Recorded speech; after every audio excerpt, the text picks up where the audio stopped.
Hello, Reptilistas! Welcome back to my channel. For those who didn't subscribe yet to my channel, please click the subscribe button and don't forget to like this video if you reap some fruits or learn about this video. And also, if you're a bit confused on the information I was going to share in this video, you can leave questions or comments below. Okay?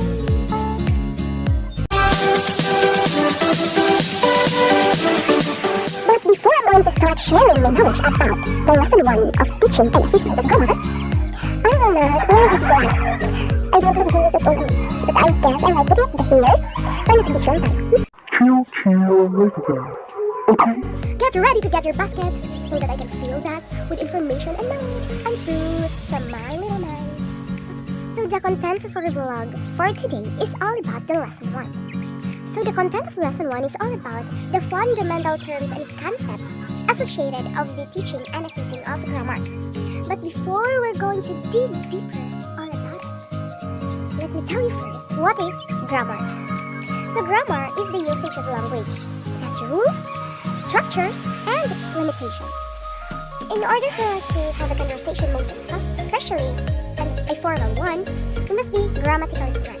So, in order for us to be grammatically correct, we must consider processes when making our sentences and phrases to be grammatically correct. The first fundamental terms and concepts associated in the teaching and assessing of grammar is all about grammaring.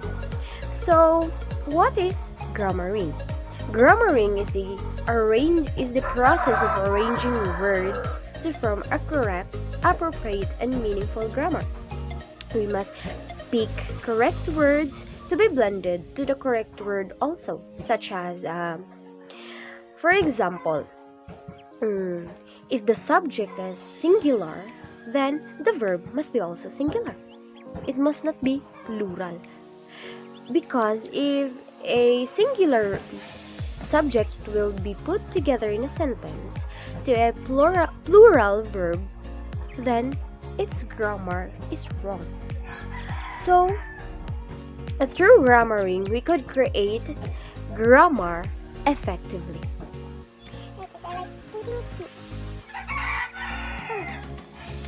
By the way, Reptilistas, the next knowledge or learning I've got from this lesson is all about error correction and feedback. So, error correction has differences, of course, with a feedbacking. Because error correction is the process of correcting someone who committed a mistake or an error. It has 3 techniques. The first one is the self-correction. For example, if I committed a mistake or a wrong deed, I must correct myself. But the teacher must give hints about the performance in the classroom. So the teacher must give hints or gestures on pointing out that I created a mistake. So I must correct myself. I must find ways on how to correct it by myself. But if that technique didn't work, the next one must occur. Student-to-student correction. That means a classmate-to-classmate correcting, or pair-to-pair correction occurred. It occurred in the classroom. If your classmate committed a mistake or an error, the classmate must correct that mistake and supplement or suggest some ways on how to correct that mistake. But if that 2 techniques didn't work, the teacher correction must be done. So the teacher must correct and suggest ways privately so that the student wouldn't feel discouraged or shy or doesn't lower his or her self-esteem. So the teacher would say, oh, this is your mistake, this is the part that you must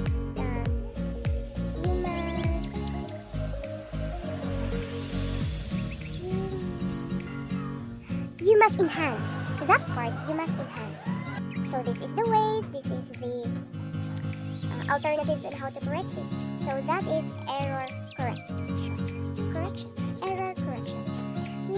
While feedback is the correction plus assessment. So the teacher would assess at the same time correct which part the student committed an error. For example, in presentation of poem, you would feedback. So, you would say, this is the part that you must enhance. This is the part that you, just a little bit, needed enhancement. But overall, your presentation was great, was excellent. But at some point, you must tighten this part so that it would be perfectly well done. So that is feedbacking. But between the two, it is said that error correction is the more effective one, but has a tendency on lowering the self-esteem. Next up is spoken versus written grammar. So the difference between spoken and written is very clear. As spoken is all about talking, conversation, speeches. The words are coming from the mouth. While written is all about writing, all your ideas or the conversation is in written form or in a text. So they differ also in the audiences. In spoken, the audience, what we call the listener, while in written is the reader. Written is a more formal one than spoken and is planned than of spoken. Because if we're going to write also, we rough draft like that, anything, erasures like that. So all the words that you're going to put is planned, unlike spoken that there are some questions that occurred unexpectedly and there are ad-libs on the talking of a person. So there is difference. Next is the grammatical assessment. So first, let us define what is assessment. Assessment is the giving of judgment after a performance or a test of a student. But in grammatical assessment, the teacher would assess the grammatical ability or skill of a student. Assessment could be done after the activity of the student, such as multiple choices, true or false, matching items, completion, paraphrasing, or editing. That is the examples of grammatical assessment that a teacher would done so that he or she could give an assessment for the student. Last up to put in our basket is all about pedagogical issues. Pedagogical issues. Ay, nako, we all know that everyone of us wants issues. But in pedagogical issues is done inside the classroom. Pedagogical issues are those issues or problems faced by teachers or a student. Just like language speakers and native speakers. That also considers as pedagogical issues because they have differences on speaking, such as the native and the English speaker. Also, differences in the level of the knowledge of the student. There are some students that are advanced in thinking, but there are also not advanced. So the teacher must adjust the method or the style or the technique she or he is going to use inside the classroom so that everyone could catch up the lesson.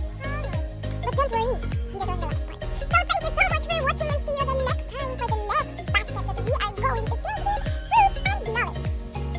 Thank you so much for watching, and this has been Arla in the Sea, your vlogger, bored vlogger, saying have a great day ahead of us. Bye bye! I hope that you're ready. Even a little bit.